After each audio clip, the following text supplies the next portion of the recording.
Friends, जैसा कि आप ये फ़ोटो में देख रहे हैं कि इसमें 2 लेग्स होती हैं और ये इसमें एनर्जी स्टोर करने के काम में आती है ये। और इसमें 2 प्लेटें होती हैं, उनके बीच में डाइलेक्ट्रिक मटेरियल भरा जाता है।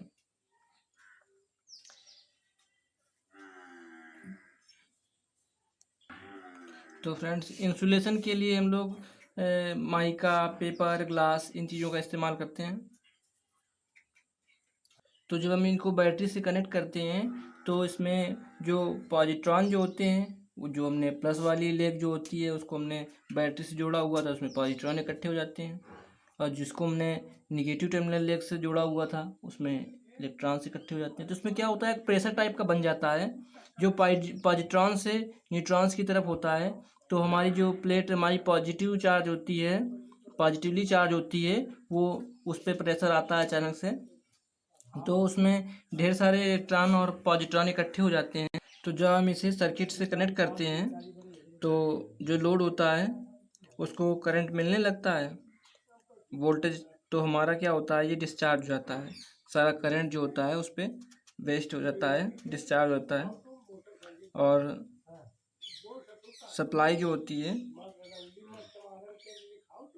ये 3 तरह के होते हैं। पहला हमारा होता है पोलराइज्ड कैपेसिटर, एक होता है नॉन पोलराइज्ड कैपेसिटर, और एक होता है वेरिएबल कैपेसिटर। उसको क्या होता है, हम कितना भी बढ़ा सकते हैं, कितना भी घटा सकते हैं, उसकी लिमिट तक के। जैसे मान लो कोई हमारा 5 फैरेड का कैपेसिटर है, तो हम उसको 5 फैरेड तक ले जा सकते हैं, और उसके नीचे का कोई भी कैपेसिटेंस जो है उस पर हम फिक्स कर सकते हैं। तो इसमें जो पोलर कैपेसिटर होता है उसका यूज़ हम केवल डीसी में कर सकते हैं, केवल डीसी में। और जो हमारा नॉन पोलर कैपेसिटर होता है उसको हम डीसी और एसी दोनों में कनेक्ट कर सकते हैं, क्योंकि उसमें पोलराइज्ड वाला कोई सिस्टम नहीं होता है। तो क्या होता है, हमारा जो एसी पल्स होती है वो हाफ सर्किल में पॉजिटिव रहती है और दूसरे हाफ सर्किल में निगेटिव रहती है। तो इसमें क्या होता है कि अगर हम कोई इस पर कैपेसिटर लगा दें जो पोलराइज्ड हो, तो जैसे उस पर पॉजिटिव चार्ज आएगा, वो उतनी देर काम करेगा। तो क्या होगा, वो जो दूसरी हाफ सर्किल है उस पर वो वर्क नहीं करेगा। तो हमने जिस काम के लिए उसको लगाया था वो कोई यूज नहीं मिलेगा उस काम के। इसलिए हम पोलर कैपेसिटर का हम लोग एसी पे यूज़ नहीं करते हैं, उसे हम केवल डीसी पे यूज़ करेंगे। तो इसमें क्या होता है कि पॉजिटिव पॉजिटिव और पॉजिटिव निगेटिव होता रहता है एसी में, इसलिए इस पर हम नॉन पोलर का यूज़ करेंगे। अब हम लोग बात करेंगे कि इसका रोल क्या होता है। जैसे हम लोग कोई कैपेसिटर है उसको हम डीसी सर्किट पे यूज़ कर रहे हैं, तो उस पर क्या क्या वर्क ले सकते हैं हम, क्या यूज़ में उसको ले सकते हैं उस पर।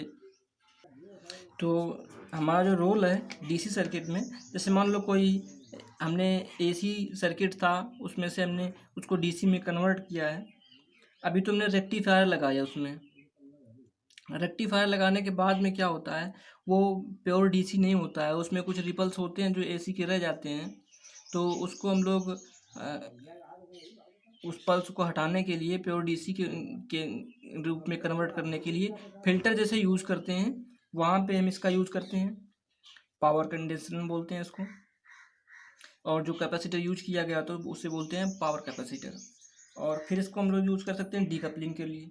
जैसे मान लो कोई हमारा सर्किट है जो एसी टू डीसी है, तो उस पर नॉइस आ रही है, आवाज़ आ रही है, साउंड आ रही है, तो हम लोग उसमें उसका उस पर हम लोग डीकपलिंग यूज़ करते हैं। डीकपलिंग क्या होती है, हम लोग एक कैपेसिटर लगाएंगे डीसी पे, डीसी सर्किट पे।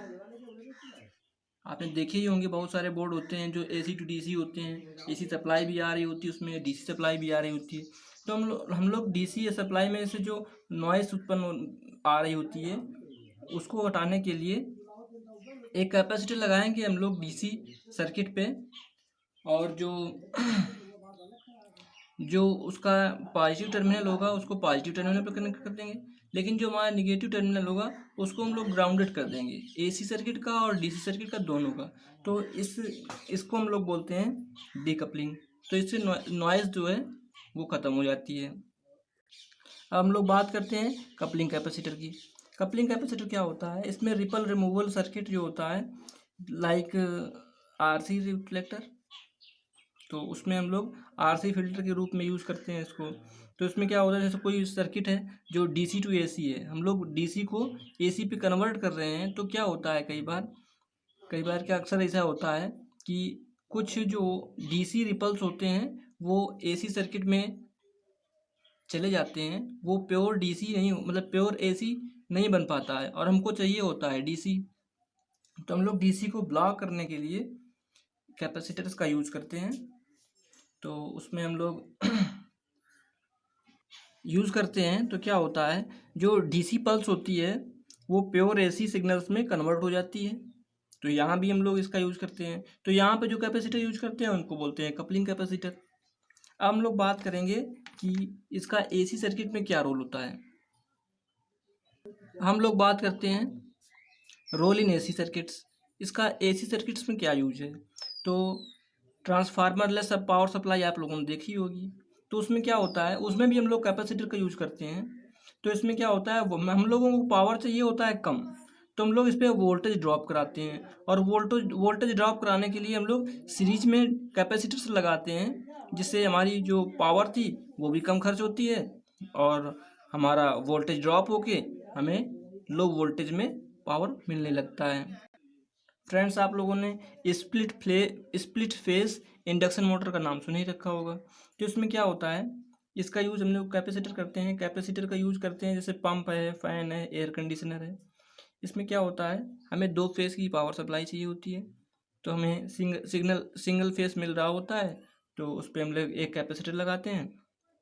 कैपेसिटर लगाने के बाद में उस एक फेस को 2 फेस पावर सप्लाई में के पर्पज़ को चेंज कर लेते हैं। तो बस इसी पर्पज़ से यहाँ पे हम लोग लगाते हैं इसको। अब हम लोग देखें कि किसी सर्किट बोर्ड में सी लिखा है, C1, C2 या C3 ऐसा कुछ भी लिखा हुआ है, तो आप समझ जाइए कि यहाँ पर कैपेसिटर लगना है। कैपेसिटर लगाना कैसे होता है, जैसे मान लो कोई आपका पोलराइड कैपेसिटर होता है, तो उस पर जो ये टर्मिनल होती है वो पॉजिटिव होती है, ये टर्मिनल जो होती है वो निगेटिव होती है। इसको दूसरे तरीके से भी दिखाया होगा, उसने ऐसे दिखा दिया होगा आपको उस पर। तो इसका मतलब होता है जिस साइड पे ये मार्किंग है वो हमारी पॉजिटिव है। और इसको दूसरी तरह से भी दिखाते हैं। उसके लिए क्या किया जाता है, ऐसे एक साइड को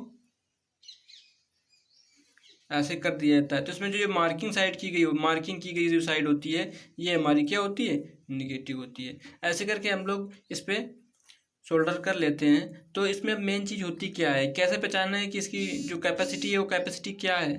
तो कैपेसिटी जो होती है वो जो छोटे कंपोनेंट होते हैं उसमें माइक्रोफैरेड, नैनोफैरेड, पिकोफैरेड करके यूज़ की गई होती है। तो ये हमारी इनकी कैपेसिटीज़ होती हैं। और वोल्टेज, 2 चीज़ें ही मेन होती हैं। जैसे मान लो 100 वोल्ट, 10 माइक्रोफैरेड। और एक चीज़ क्या होती है, इसकी होती है तुम्हारी टेम्परेचर भी देख लीजिए आप। बस यही चीज़ें मेन होती हैं। बाकी मैंने आपको समझा दिया है। बाकी आप जो आपको ज़रूरी लगा करे आप उसकी स्क्रीनशॉट ले लिया करिए। चलो मिलते हैं अगले वीडियो में, तब तक के लिए धन्यवाद। वीडियो पसंद आए तो वीडियो को लाइक करें, चैनल को सब्सक्राइब करें और अपने दोस्तों में इसे ज़्यादा से ज़्यादा शेयर करें।